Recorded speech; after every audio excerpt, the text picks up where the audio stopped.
All right, welcome to the Explainer. Today we're going to tune in to the sound of our own bodies and talk about heart tone sonority.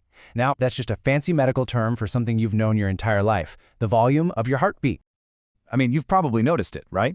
Ever wonder why sometimes a heartbeat can sound so loud and strong, and other times it's soft, almost distant? Well, it turns out the reasons behind that tell this really fascinating story about what's going on, not just inside your heart, but outside of it too. Okay, let's get into it. So here's our game plan. First, we'll look at the heart's main volume control. Then we'll talk about how those sounds actually have to travel through the chest to be heard. After that, we're going to zero in on the heart muscle itself, and finally, we'll break down how to decode the specific messages hidden in those first and second heart tones. So, when a doctor listens to your heart, any changes in volume or sonority really boil down to two big categories. You've got factors that are outside the heart, we call those extracardiac, and then you have factors happening right inside the heart muscle itself, which are intracardiac. The key term here again is sonority. And the change in sonority just means the heart sounds are doing one of two things. They're either getting weaker, which doctors call attenuation, or they're getting stronger, which is amplification. And believe me, both of these changes give us some really important clues. Let's start with those outside factors first. A great way to think about this is to imagine your chest wall as a room's acoustics, right? The stuff between the heart and the stethoscope can either muffle the sound or make it come through crystal clear. And what's so interesting here is you can really see this soundproofing effect in action. On the left, you've got things that weaken the sound. Obesity, a really muscular chest, extra fluid, or even lung emphysema. They all act like insulation, making the heart sound quieter. But on the other hand, things like significant weight loss literally bring the heart closer to the surface, making the sound stronger. And of course, tachycardia, just a fast heart rate, makes those tones sound a lot stronger and sharper too. Okay, so that covers the outside. Now, let's move inward, because the volume can also change based on the heart muscle itself and just how hard it's actually contracting. And this slide lays out those internal causes perfectly. A weaker sound could be a major red flag that the heart muscle is in trouble, maybe from inflammation, which is myocarditis, or a heart attack, or even fluid building up around it. And then on the flip side, a stronger sound usually means the heart is just working harder. Think about it. Physical exercise, being stressed out, even an overactive thyroid. These all kick our fight-or-flight response into high gear, making the heart contract way more forcefully. So here's the bottom line. While changes to both heart tones tell us something, the biggest, most specific diagnostic clues come when only one of the tones, that lub or that dub, changes its volume. This is really where the medical detective work begins. So let's start with that first heart tone, T1, the one we all know as the lub sound.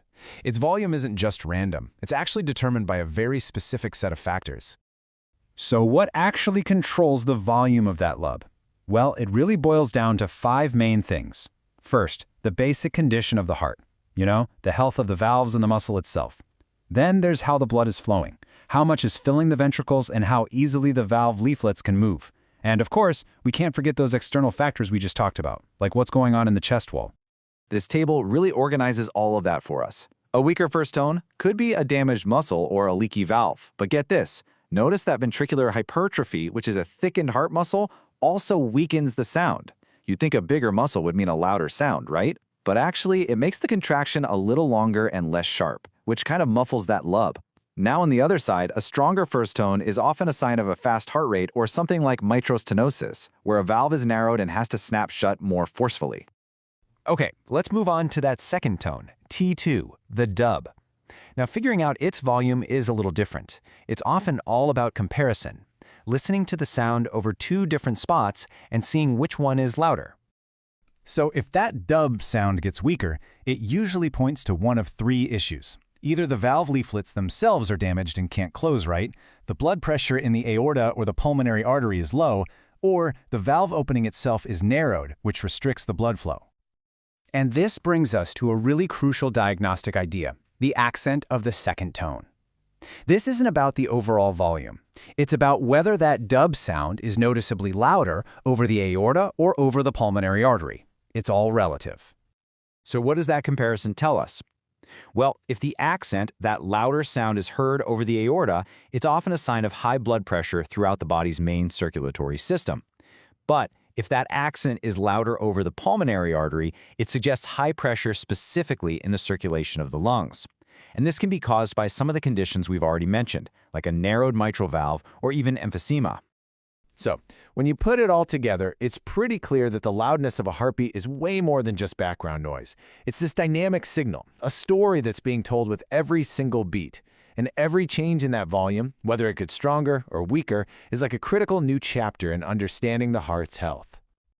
You know, this whole symphony of sounds our heart makes is really a language. It's the language of its health. And by learning how to interpret these little changes in sonority, you really gain a deep appreciation for the amazing diagnostic power of just listening. Kind of makes you wonder, doesn't it? What story